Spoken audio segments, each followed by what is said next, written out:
வணக்கம். மாலை முரசு செய்திகளை விரிவாக பார்ப்பதற்கு முன் தலைப்புச் செய்திகள். சென்னை வண்டலூரில் பிரதமர் நரேந்திர மோடி பங்கேற்கும் பிரம்மாண்ட பொதுக்கூட்டம். கூட்டணி கட்சிகளின் தொண்டர்கள் குவிந்து வருவதால் பாதுகாப்பு அதிகரிப்பு. கூட்டணி உறுதியாகாத நிலையில் பொதுக்கூட்ட மேடையில் விஜயகாந்த், வாசன் படங்கள். அதிமுக கூட்டணியில் தேமுதிக உறுதியாக இணையும் என ஓ பன்னீர்செல்வம் நம்பிக்கை.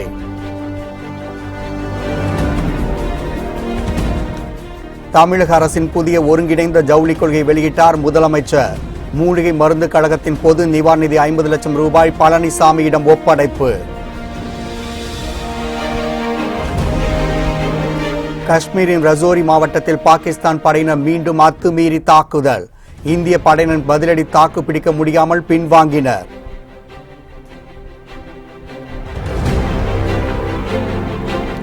தமிழகத்தில் எத்தனை மதுபான தொழிற்சாலைகள் உள்ளதென உயர்நீதிமன்ற மதுரை கிளை கேள்வி.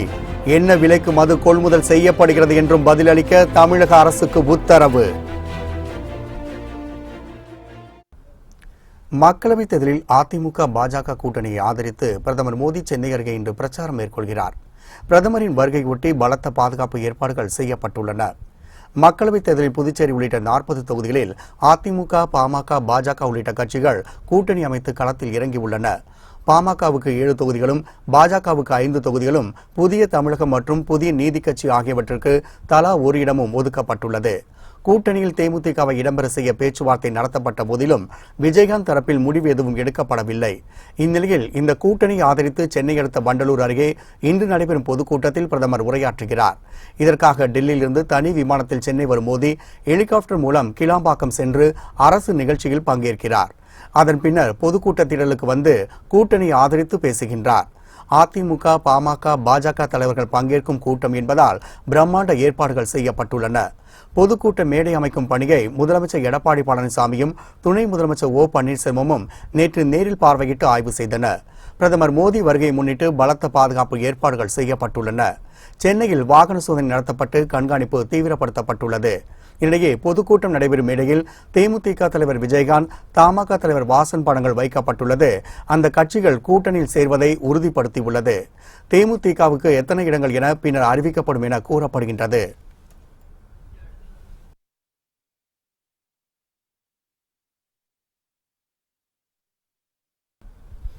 சென்னை வண்டலூரை அடுத்த கிளாம்பாக்கத்தில் நடைபெற்று வரும் பொதுக்கூட்டம் மற்றும் அரசு சார்ந்த திட்டங்களை தொடக்கி வைப்பதற்காக பிரதமர் நரேந்திர மோடி இன்னும் சற்று நேரத்தில் சென்னை வருகிறார்.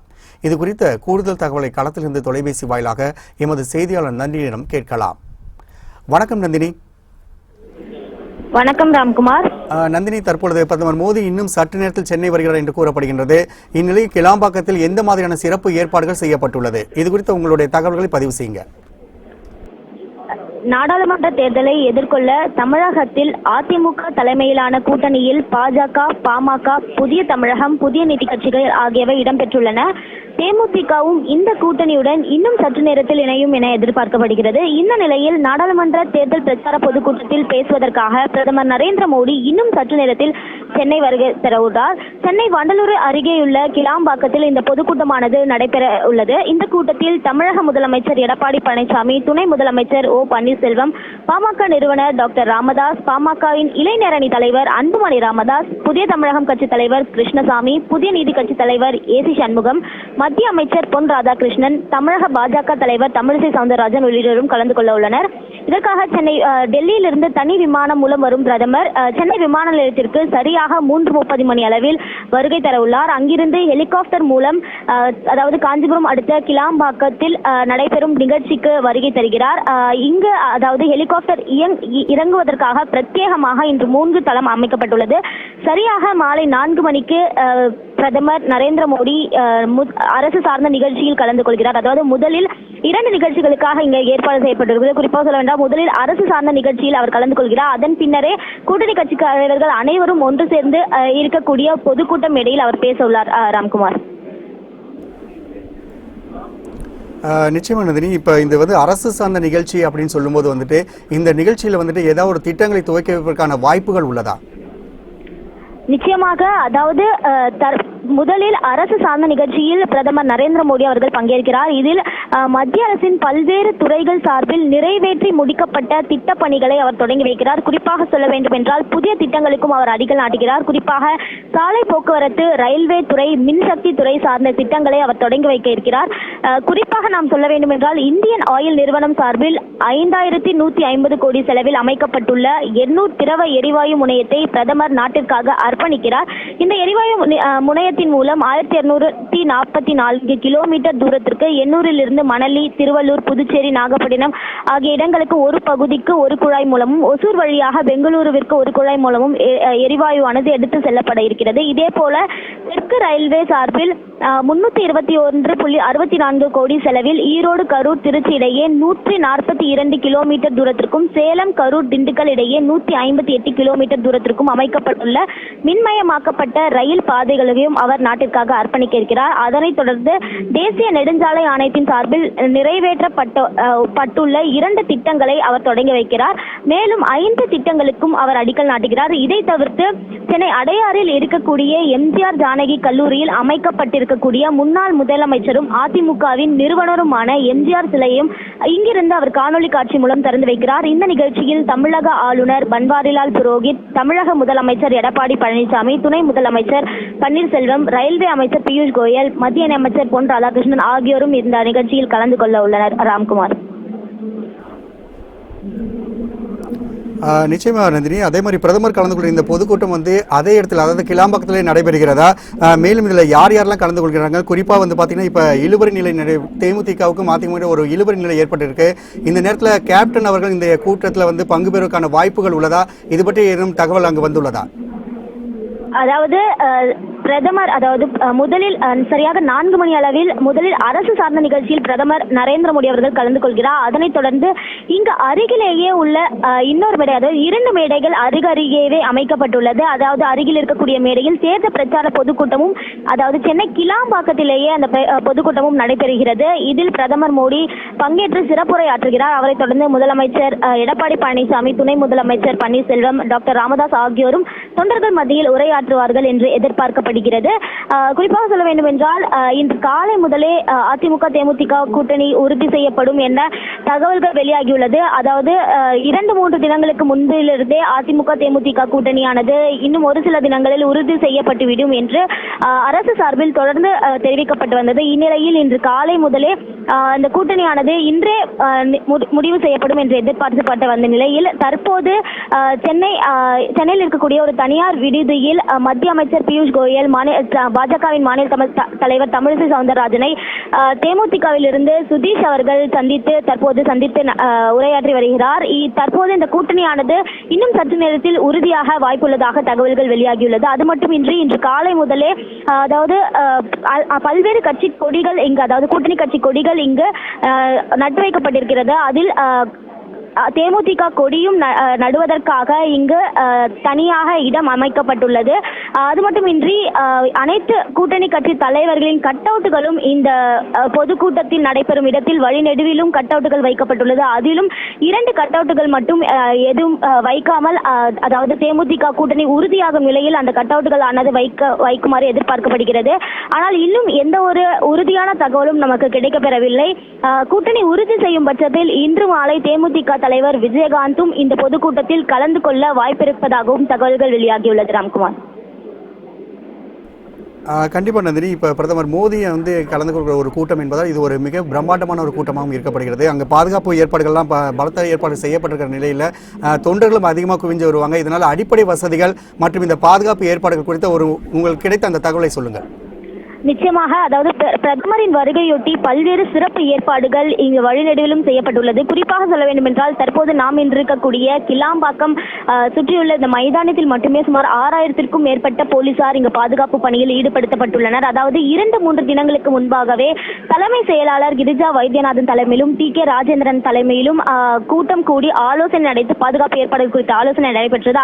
அதன் அடிப்படையில் தற்போது இங்கு பலத்த போலீஸ் பாதுகாப்பு போடப்பட்டுள்ளது. அது மட்டுமின்றி ராணுவ போலீசாரும் இங்கு பாதுகாப்பு பணியில் ஈடுபடுத்தப்பட்டுள்ளனர். மேலும் ஆளில்லா விமானம் மூலமும் ஹெலிகாப்டர்கள் மூலமும் தொடர்ந்து இங்கு கண்காணிப்பு பணி ஈடுபட்டு வருகின்றனர். அதாவது பிரதமர் வருகை என்பதால் இங்கு பாதுகாப்பானது சற்று அதிகமாகவே காணப்படுகிறது. குறிப்பாக சொல்ல வேண்டுமென்றால் சென்னை விமான நிலையத்திலும் 5 அடுக்கு பாதுகாப்பு போடப்பட்டுள்ளது. குறிப்பாக வழிநெடுகிலுமே போலீசார் பாதுகாப்பு பணியில் ஈடுபட்டுள்ளனர். அது மட்டுமின்றி துப்பாக்கி ஏந்திய போலீசாரும் இங்கு பாதுகாப்பு பணியில் ஈடுபடுத்தப்பட்டுள்ளனர். மோப்ப நாயுடன் அனைவருமே இங்கு பாதுகாப்பு பணியில் தயார் நிலையில் வைக்கப்பட்டுள்ளனர். குறிப்பாக அதாவது இந்த பொதுக்கூட்டமானது மைதானம் மட்டும் சுமார் 85 ஏக்கர் பரப்பளவு கொண்டது. பொதுக்கூட்டத்துக்கு அதிமுக, பாஜக, பாமக, புதிய நீதி கட்சி, புதிய தமிழகம் கட்சியை சேர்ந்த தொண்டர்கள் அதிக அளவில் தற்போது வந்து கொண்டிருக்கின்றனர். அதாவது தற்போது சுமார் ஆயிரக்கணக்கான தொண்டர்கள் இங்கு வருகை தந்துள்ளனர்.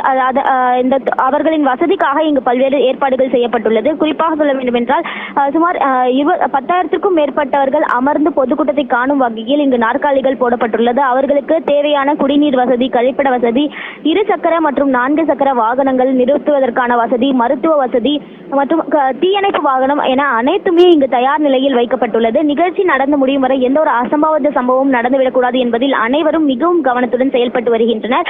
குறிப்பாக சொல்ல வேண்டும் என்றால் அனைத்து நிகழ்ச்சிகளையும் முடித்துக் கொண்டு சரியாக மாலை 5:30 மணிக்கு தேர்தல் பிரச்சாரத்தை முடித்துக் கொள்ளும் நரேந்திர மோடி இங்கிருந்து ஹெலிகாப்டர் மூலம் சென்னை விமான நிலையம் சென்று அங்கிருந்து தனி விமானத்தில் டெல்லி புறப்பட்டு செல்கிறார்.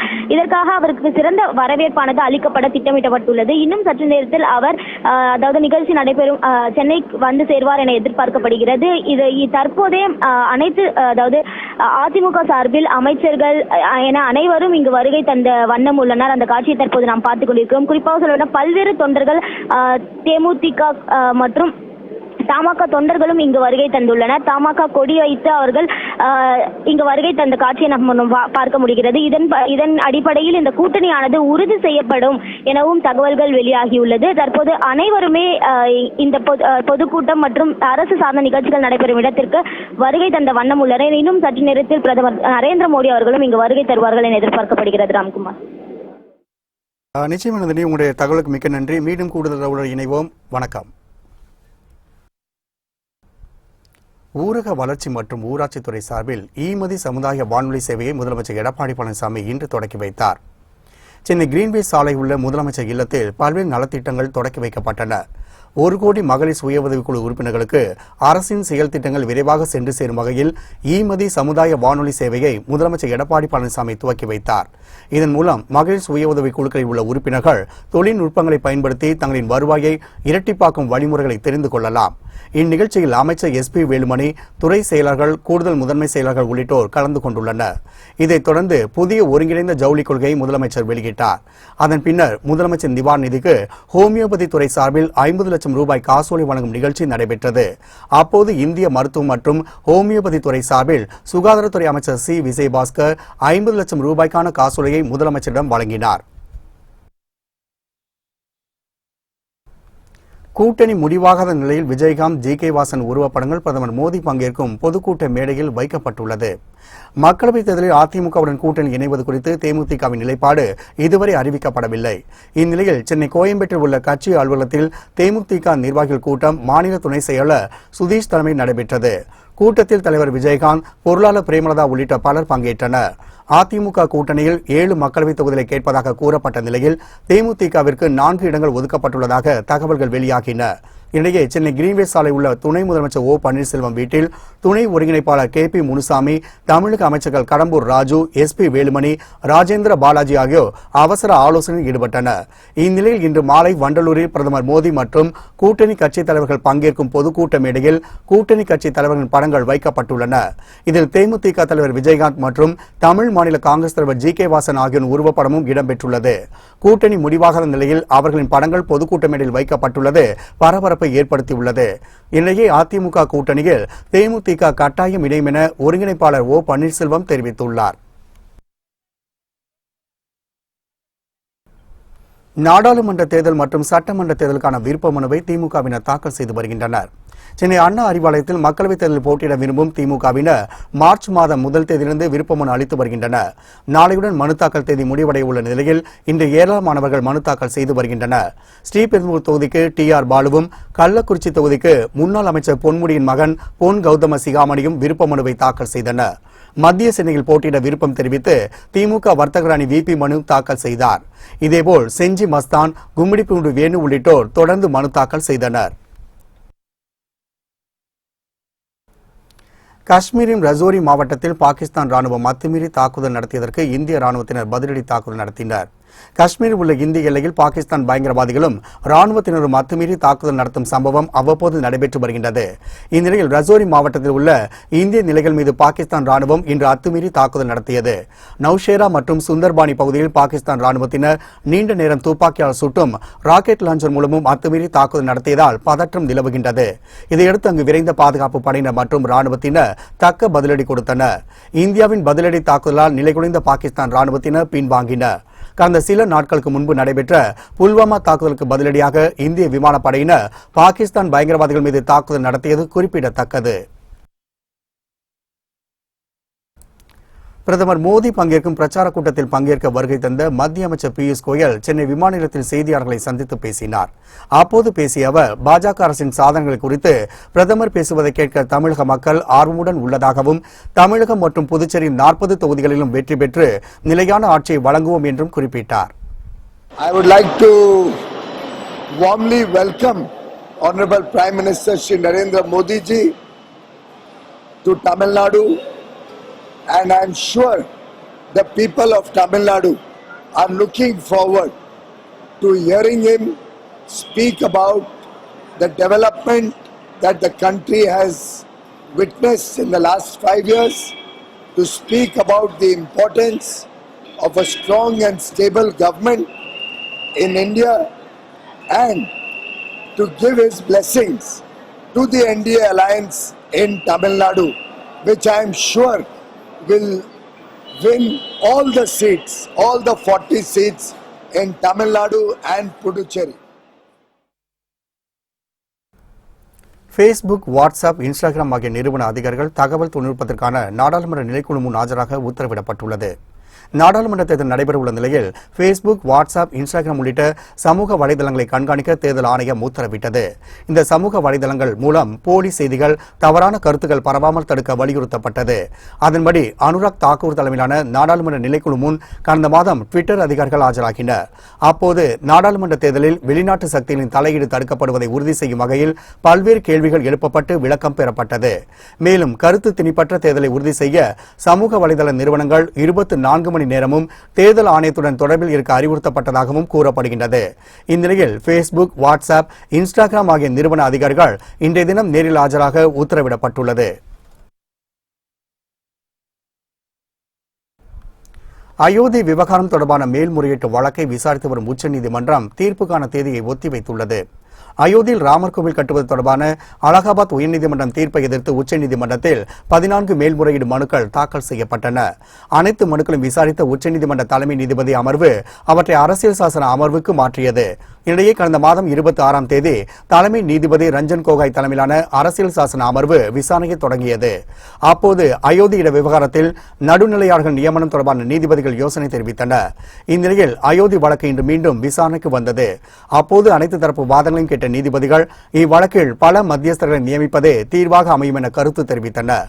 கடந்த காலத்தை தவிர்த்துவிட்டு தற்போதைய பிரச்சினைக்கு தீர்வு காண்பதே நோக்கம் என்றும் நீதிபதிகள் குறிப்பிட்டனர். அதைத் தொடர்ந்து மனுதாரர்கள் விரும்பினால் மத்தியஸ்தம் செய்வரின் பெயர் அல்லது மத்தியஸ்தம் செய்வதற்கான குழுவினரின் பெயரை பரிந்துரைக்கலாம் என தெரிவித்த நீதிபதிகள் விரைவில் உத்தரவு பிறப்பிக்க முடிவு செய்துள்ளதாகவும் தெரிவித்தனர். இதையடுத்து தேதி குறிப்பிடாமல் தீர்ப்பு தள்ளி வைக்கப்பட்டது. நாடாளுமன்ற தேர்தலுக்காக தொகுதி பங்கீடு விவகாரம் தொடர்பாக காங்கிரஸ் தலைவர் ராகுல் காந்தி மதசார்பற்ற ஜனதாதள கட்சியின் தேசிய தலைவர் தேவே கவுடாவுடன் ஆலோசனை நடத்தினார். கர்நாடகாவில் காங்கிரஸ் மதசார்பற்ற ஜனதாதள கட்சிகள் கூட்டணி அமைத்து ஆட்சி நடத்தி வருகின்றன. இந்த கூட்டணி வருகிற நாடாளுமன்ற தேர்தலும் இணைந்து போட்டியிட முடிவு செய்துள்ளது. ஆனால் இரு கட்சிகளுக்கிடையே தொகுதி பங்கீடு தொடர்பாக இழுபறி நீடித்து வருகின்றது. இந்நிலையில் நாடாளுமன்ற தேர்தலுக்காக தொகுதி பங்கீடு விவகாரம் தொடர்பாக காங்கிரஸ் தலைவர் ராகுல் காந்தி மதசார்பற்ற ஜனதாதள கட்சியின் தேசிய தலைவர் தேவே கவுடாவுடன் ஆலோசனை நடத்தினார். டெல்லியில் நடைபெற்ற ஆலோசனை கூட்டத்தில் மொத்தமுள்ள 28 தொகுதிகளில் எத்தனை தொகுதிகளில் இரு கட்சிகளும் போட்டியிடுவது, தேர்தல் அறிக்கை அறிக்கை தயாரிப்பது உள்ளிட்டவை குறித்து ஆலோசிக்கப்பட்டது.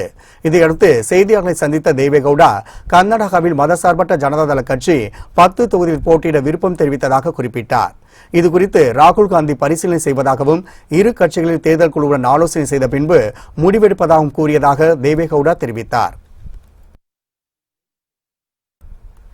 பாஜகவுடன் காங்கிரஸ் ரகசிய கூட்டணி வைத்திருப்பதாக ஆம் ஆத்மி தலைவர் அரவிந்த் கெஜ்ரிவால் தன் ட்விட்டர் பக்கத்தில் குறிப்பிட்டுள்ளார். மக்களவைத் தேர்தலில் டெல்லியில் ஆம் ஆத்மியுடன் கூட்டணி அமைப்பதற்காக காங்கிரஸ் கட்சி 2 நாட்களுக்கு முன்பு பேச்சுவார்த்தை நடத்தியது. ஆனால் இந்த பேச்சுவார்த்தை முறிந்தது. இதையடுத்து காங்கிரஸ் தலைவர் ராகுல் காந்தியை நேற்று மாநில காங்கிரஸ் தலைவர் ஷீலா தீட்சித் சந்தித்து பேசினார். பிறகு அவர் ஆம் ஆத்மியுடன் காங்கிரஸ் கூட்டணி அமைக்காது என்றும் தனித்து போட்டியிடும் என்றும் அறிவித்தார். இதுகுறித்து ஆம் ஆத்மி தலைவரும் முதலமைச்சருமான அரவிந்த் கெஜ்ரிவால் தன் ட்விட்டர் பக்கத்தில் கருத்து தெரிவித்துள்ளார். அதில் ஒட்டுமொத்த நாடும் மோடி அமித்ஷா இரட்டைகளை தோற்கடிக்க விரும்பும் போது பாஜக எதிர்ப்பு ஓட்டுகளை பிளவுபடுத்தி அக்கட்சிக்கு காங்கிரஸ் உதவுகிறது என்றும் பாஜகவுடன் காங்கிரஸ் ரகசிய கூட்டணி வைத்திருப்பதாகவும் குறிப்பிட்டுள்ளார். இந்த புனிதமற்ற கூட்டணியை எதிர்த்து போட்டியிட ஆம் ஆத்மி தயாராக உள்ளதென்றும் அரவிந்த் கெஜ்ரிவால் தெரிவித்துள்ளார். தமிழகத்தில் மதுபான தொழிற்சாலைகள் கொள்முதல் மற்றும் விலை குறித்து தமிழக அரசு பதிலளிக்க உயர்நீதிமன்ற மதுரை கிளை உத்தரவிட்டுள்ளது. டாஸ்மாக் கடைகள் படிப்படியாக குறைக்கப்படும் என தேர்தல் அறிக்கையில் கூறப்பட்டபடி நடைமுறைப்படுத்தப்படவில்லை என்றும் 2020ஆம் ஆண்டுக்குள் டாஸ்மாக் கடைகள் முழுமையாக மூட நடவடிக்கை எடுக்க கோரி மனு அளித்தும் பலனில்லை என்றும் மனுதாரர் தெரிவித்திருந்தார். தமது மனுவின் அடிப்படையில் உரிய நடவடிக்கை எடுக்க உத்தரவிடவும் கோரியிருந்தார். மனுவை விசாரித்த நீதிபதிகள் தமிழகத்தில் எத்தனை மதுபானம் தயாரிக்கும் தொழிற்சாலைகள் உள்ளன என கேள்வி எழுப்பினர். எவ்வளவு மதுபானம் எவ்வளவு ரூபாய்க்கு வாங்கப்படுகிறது என்றும் எவ்வளவு மதுபானம் டாஸ்மாகிற்கு விநியோகம் செய்யப்படுகிறது என்றும் கேள்வி எழுப்பிய நீதிபதிகள் தமிழக அரசு பதிலளிக்க உத்தரவிட்டு விசாரணையை 1 வாரத்திற்கு ஒத்திவைத்தனர். மக்கள் நீதி மய்யம் கட்சி சார்பில் நாடாளுமன்ற தேர்தலில் போட்டியிட விரும்புவோரிடம் இருந்து அக்கட்சியின் தலைவர் கமல்ஹாசன் விருப்ப மனுக்களை பெற்றார். நாடாளுமன்ற தேர்தலில் போட்டியிட மக்கள் நீதி மய்யம் கட்சி தயாராக இருப்பதாக அக்கட்சியின் தலைவர் கமல்ஹாசன் அறிவித்தார். அதன்படி மக்கள் நீதி மய்யம் கட்சி சார்பாக வருகிற நாடாளுமன்ற தேர்தலில் போட்டியிடுவதற்கான விருப்ப மனுக்கள் பிப்ரவரி 28ஆம் தேதி முதல் வழங்கப்பட்டன. இந்நிலையில் பூர்த்தி செய்யப்பட்ட விருப்ப மனுக்கள் சென்னை ஆழ்வார்பேட்டையில் உள்ள அக்கட்சியின் அலுவலகத்தில் இன்றும் நாளையும் பெறப்படும் என தெரிவிக்கப்பட்டுள்ளது. அதன்படி தேர்தலில் போட்டியிட விரும்புவோரிடமிருந்து விருப்ப மனுக்களை அக்கட்சியின் தலைவர் கமல்ஹாசன் நேரடியாக பெற்றுக் கொண்டார். நேரடியாகவும் இணையதளம் மூலமாகவும் பெறப்படும் பூர்த்தி செய்யப்பட்ட விருப்ப மனுக்கள் பரிசீலனை செய்யப்பட்டு 40 தொகுதிக்கான வேட்பாளரின் விவரங்கள் விரைவில் வெளியிடப்படும் என தெரிவிக்கப்பட்டுள்ளது. விளம்பர பதாகைகளில் வேட்பாளரின் புகைப்படங்களை பெரிய அளவில் பொறிக்கக்கூடாது என பகுஜன் சமாஜ் கட்சி தலைவர் மாயாவதி தனது கட்சியினருக்கு உத்தரவிட்டுள்ளார். நாடாளுமன்ற மக்களவைத் தேர்தல் தொடர்பாக பகுஜன் சமாஜ் கட்சியினருக்கு அக்கட்சியின் தலைவர் மாயாவதி சார்பில் புதிய உத்தரவுகள் பிறப்பிக்கப்பட்டுள்ளன. அதன்படி அக்கட்சியின் சார்பில் வைக்கப்படும் விளம்பர பதாகைகள் மற்றும் போஸ்டர்களில் வேட்பாளர்கள் தங்களது புகைப்படங்களை பெரிய அளவில் பொறிக்கக்கூடாது என உத்தரவிடப்பட்டுள்ளது. இதனை மீறினால் கடும் நடவடிக்கை எடுக்கப்படும் எனவும் தெரிவிக்கப்பட்டுள்ளது. மேலும் கட்சி அலுவலகத்தில் உரிய அனுமதி பெற்ற பின்னரே பதாகைகளை வைக்க வேண்டும் எனவும் மாயாவதி உத்தரவிட்டுள்ளார். அதிமுக பாஜக தலைமையிலான கூட்டணியில் எந்த இழுபறியும் இல்லை என தேமுதிகவுடன் பேச்சுவார்த்தை சுமூகமாக நடைபெற்று வருவதாகவும் பாஜக மாநில தலைவர் தமிழிசை சவுந்தரராஜன் தெரிவித்துள்ளார். சென்னை மீனம்பாக்கத்தில் செய்தியாளர்களிடம் பேசிய அவர் இதனை தெரிவித்தார். மரியாதைக்குரிய பாரத பிரதமர் மோடி அவர்களின் பிரச்சார கூட்டத்தில் மரியாதைக்குரிய பாரத பிரதமர் மரியாதைக்குரிய நரேந்திர மோடி அவர்கள் இன்னும் அரை மணி நேரத்தில் மாபெரும் பிரச்சார கூட்டத்தில் பேசுகிறார்கள். அந்த கூட்டத்தில் கலந்து கொள்ள வேண்டும். இந்த கூட்டணி வெற்றி பெறும். மிக பிரம்மாண்டமான வெற்றி. பேச்சுவார்த்தை நடைபெற்று வருகிறது.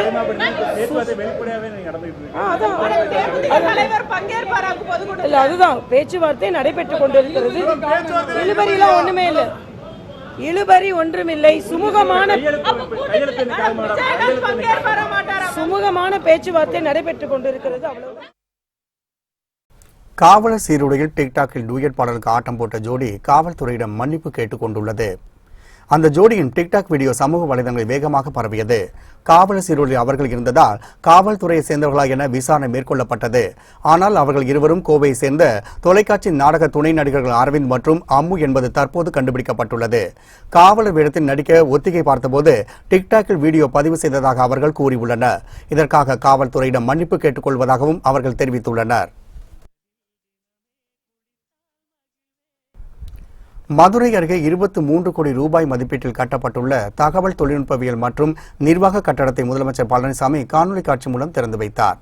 மதுரை மாவட்டம் வடபழஞ்சி சிறப்பு பொருளாதார மண்டலத்தில் 23 கோடி ரூபாய் மதிப்பீட்டில் தகவல் தொழில்நுட்பவியல் மற்றும் நிர்வாக கட்டடம் புதிதாக கட்டப்பட்டுள்ளது. இதனை தமிழக முதலமைச்சர் எடப்பாடி பழனிசாமி தலைமைச் செயலகத்திலிருந்து காணொலி காட்சி மூலம் திறந்து வைத்தார். மேலும் சோழிங்கநல்லூரில் 83 கோடியே 73 லட்சம் ரூபாய் செலவில் அமையவிருக்கும் தகவல் தொழில்நுட்பவியல் கட்டிடத்திற்கும் அடிக்கல் நாட்டினார். இந்நிகழ்ச்சியில் தமிழக அமைச்சர்கள் செல்லூர் ராஜு, RB உதயகுமார், M மணிகண்டன், தலைமை செயலாளர் கிரிஜா வைத்தியநாதன், அரசு கேபிள் டிவி மேலாண்மை இயக்குநர் ஜான் லூயிஸ் உட்பட பலர் கலந்து கொண்டனர். அதிமுக முன்னாள் அமைச்சரின் கார் மோதியதில் இளைஞர் ஒருவர் படுகாயமடைந்துள்ள சம்பவம் அதிர்ச்சியை ஏற்படுத்தியுள்ளது.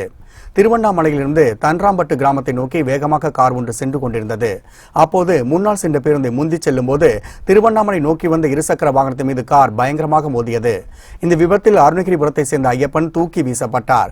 பலத்த காயமடைந்த அவர் உடனடியாக அரசு மருத்துவக் கல்லூரி மருத்துவமனையில் தீவிர சிகிச்சை பிரிவில் அனுமதிக்கப்பட்டார்.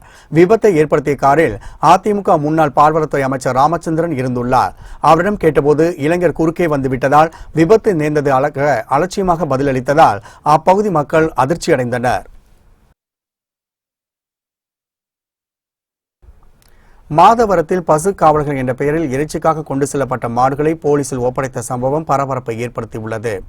இறைச்சிக்காக ஆந்திரா மாநிலத்திலிருந்து தமிழகத்திற்கு மாடுகள் கொண்டு செல்லப்பட்டன. இதனை அறிந்த இந்திய இந்து சமய சத்திய சேவா நிர்வாகத்தினர் பசு காவலர்கள் என்ற பெயரில் மாதவரம் அருகே மாடுகள் கொண்டு செல்லப்பட்ட மினி வேனை மடக்கி பிடித்தனர்.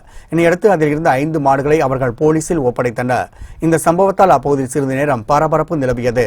விசாரணைக்கு பின்னர் மாடுகள் அனைத்தும் உரிமையாளர்களிடம் பத்திரமாக ஒப்படைக்கப்பட்டன.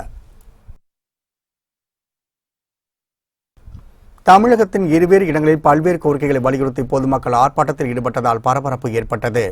குடிநீர், வீட்டுவரி உயர்வு உள்ளிட்ட 20 அம்ச கோரிக்கைகளை வலியுறுத்தி கடலூரில் உள்ள தலைமை தபால் நிலையம் அருகே கண்டன ஆர்ப்பாட்டம் நடைபெற்றது. அனைத்து குடியிருப்போர் நல சங்கம் சார்பில் நடைபெற்ற இந்த ஆர்ப்பாட்டத்தில் குடிநீர், வீட்டுவரி உயர்த்தப்பட்டதற்கும் குப்பை கிடங்கை அகற்ற நடவடிக்கை மேற்கொள்ளாத பேருநகராட்சி அதிகாரிகளுக்கும் கண்டனம் தெரிவிக்கப்பட்டது. இடையே திண்டுக்கல் மாவட்டம் பாலமரத்துப்பட்டியில் உள்ள பகுதி நேர ரேஷன் கடை திறக்கப்படாததால் ஆத்திரமடைந்த மக்கள் சாலை மறியலில் ஈடுபட முயன்றனர். பகுதி நேர நியாய விலைக்கடை திறக்கப்படாததால் அத்தியாவசிய பொருட்கள் வாங்க நீண்ட தூரம் செல்ல வேண்டியுள்ளதாகவும் இதுகுறித்து பலமுறை புகார் மனு அளித்தும் நடவடிக்கை எடுக்கப்படவில்லை எனவும் குற்றம் சாட்டியுள்ளனர். தகவல் அறிந்து சம்பவ இடத்துக்கு வந்த வட்டார வளர்ச்சி அலுவலர் பழனிசாமி மற்றும் காவல்துறையினர் பொதுமக்களிடம் பேச்சுவார்த்தை நடத்தியதால் அவர்கள் கலைந்து சென்றனர்.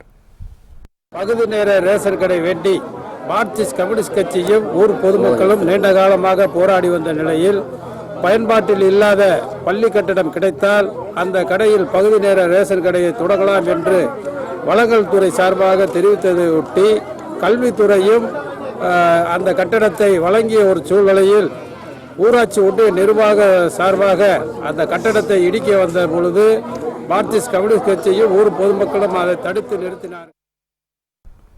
புத்தம் புதிய செய்திகள் அவ்வப்போது முழுமையாக மாலை முரசு தொலைக்காட்சி வழங்கும். இணைந்திருங்கள் மாலை முரசு தொலைக்காட்சியுடன்.